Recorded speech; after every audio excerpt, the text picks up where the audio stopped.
ಅಂದ್ರೆ Appu sir birthday ದಿನ cinema release ಆಗ್ತಿರೋದ್ರಿಂದ ತುಂಬಾ ನಾವು ಕಟ್ಔಟ್ ರೆಡಿ ಮಾಡೋ ಕಡೆ ಎಲ್ಲ ವಿಡಿಯೋ ಮಾಡ್ಕೊಂಡ್ ಬಂದಾಗ ಅಲ್ಲಿ ಅಪ್ಪು ಸರ್ ಕಟ್ಔಟ್ ಕೂಡ ಮಾಡ್ತಾ ಇದ್ದಾರೆ. ಅಂದ್ರೆ ತುಂಬಾ ಥಿಯೇಟರ್ಗಳಲ್ಲಿ ನಿಮ್ಮ ಕಟ್ಔಟ್ ಜೊತೆ ಅಪ್ಪು ಸರ್ ಕಟ್ಔಟ್ ಕೂಡ ಇರುತ್ತೆ. ಅದು ಎಷ್ಟು ಸ್ಪೆಷಲ್ ಅಂತ ಅದೃಷ್ಟ ಅಲ್ವಾ ನಮ್ಗೆ ಆ ಮಹಾತ್ಮನ ಕಟ್ಔಟ್ ಪಕ್ಕದಲ್ಲಿ ನಾವು ಕೂತ್ಕೊಳ್ಳೋದು. ಇಲ್ಲ, ಇದು ನಾನು ಎಕ್ಸಾಗರೇಟ್ ಮಾಡ್ತಿಲ್ಲ. ಎಂಥ ಪುಣ್ಯಾತ್ಮ ಅಪ್ಪೂರ್ ಅನ್ನೋದಕ್ಕೆ. ಅಪ್ಪು ಹುಟ್ಟಿದಂಗೆ ಏನೇಳಿ ಸೂಪರ್ ಸ್ಟಾರ್. ಆ ಕಾಲದಲ್ಲಿ ಎಂಥ ಸ್ಟಾರ್ ಅಣ್ಣ ಅವರು ಎಂಥ ದೊಡ್ಡ star. Shankar Guru picture release ಆಗಿದ್ದ ಟೈಮಲ್ಲಿ ಅಪ್ಪು ಅವ್ರು ಹುಟ್ಟಿದ್ರಂತೆ. ಅರ್ಥ ಆಯ್ತಾ?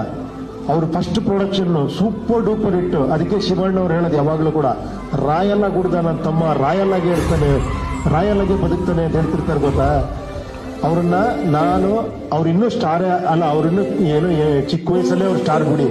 ಅವ್ರು ಆಲ್ರೆಡಿ ನ್ಯಾಷನಲ್ ಅವಾರ್ಡ್ ಎಲ್ಲ ತಗೊಂಡಿದ್ರು.